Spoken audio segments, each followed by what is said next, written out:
Salutations all! Juiciest slice here. What makes a horror film kill memorable, terrific, even in some way profound or poignant? Let's explore.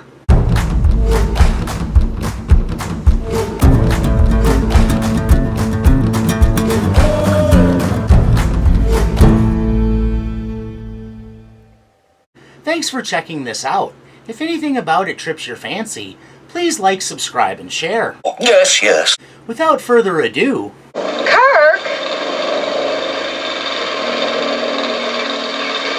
On a blisteringly hot August day in southeast Texas, an adamant vegetarian named Pam rises from a swing bench and strides towards a stranger's house.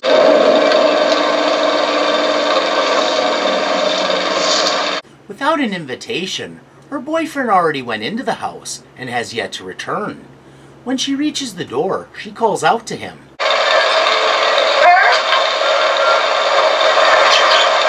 Gets no response, and then makes the worst mistake of her life when she goes inside.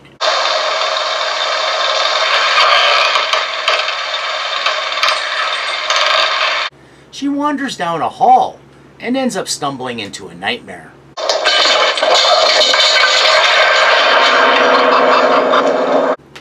To her absolute horror,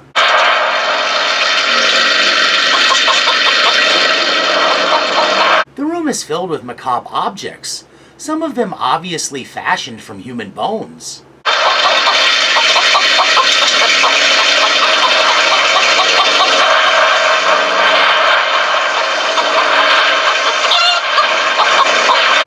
This ghastly tableau is not only terrifying, but conflicts with every idealistic fiber of her being, revealing the place houses dangerous people who make butchery of man and beast alike the centerpiece of their lives.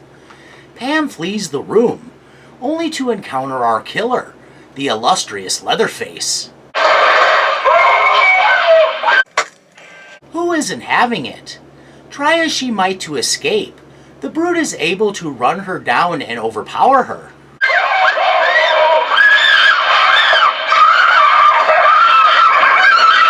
From there he totes her off to his abattoir, and onto a meat hook she goes.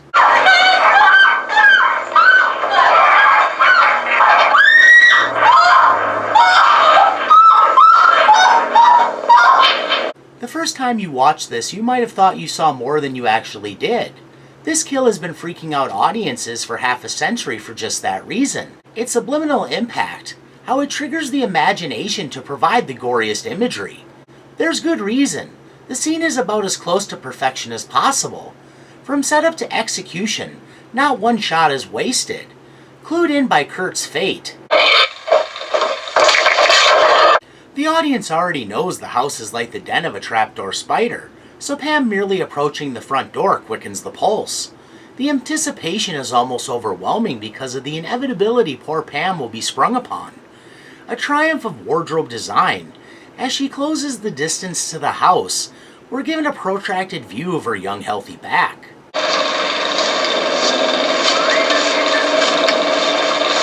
So when the time comes, it's easy to envision where the hook was planted, right between those well-sculpted tan shoulder blades.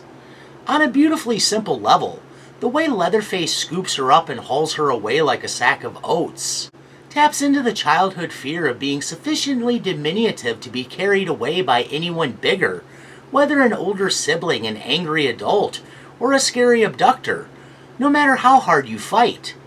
Appropriately, it also invokes the much older primal fear injected into our DNA way back in time immemorial, planting us back squarely to a primeval yesteryear when we had to worry about massive predators extracting our furiously fighting figures, probably a little dirty and clad in fur-lined loincloths, out of our dwellings to be dragged away, possibly to a dark bone-filled feeding den, to be thrashed, bashed, masticated, and finally digested. That being Pam's exact fate.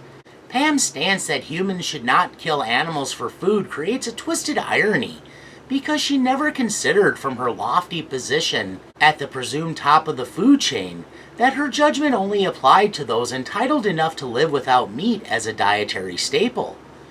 There are those who are so destitute a much wider range of options reach their plates because they have little choice if they want to eat. Pew, pew, pew, pew. I refer you to the roadkill cuisine and bushmeat articles on Wikipedia. In the end, Pam's ostensibly more evolved and compassionate belief system didn't get her off the hook, so to speak, nor did it keep her off the menu.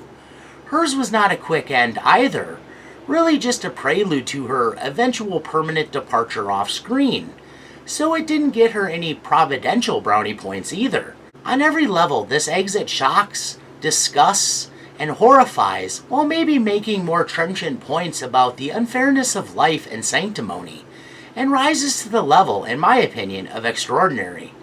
Well, I've about reached the end of the rope, so I won't leave you dangling. Thanks for hearing out my ramblings. Please share any refutations, opinions, accusations, japes, or other ideas in the comments below. Bye, creepy man. Keep it creepy. This video comes after technical difficulties kept me from uploading for quite some time. I don't care. During the hiatus, I struck upon this new series, so some smaller projects can break up my larger recap and analysis videos. Therefore, my redo of the Toolbox Murders, I wanted to have that out back in July, is in the pipeline along with a variety of other projects, including more episodes of Extraordinary Exits. So look forward to all that in the not too distant future. Bye now!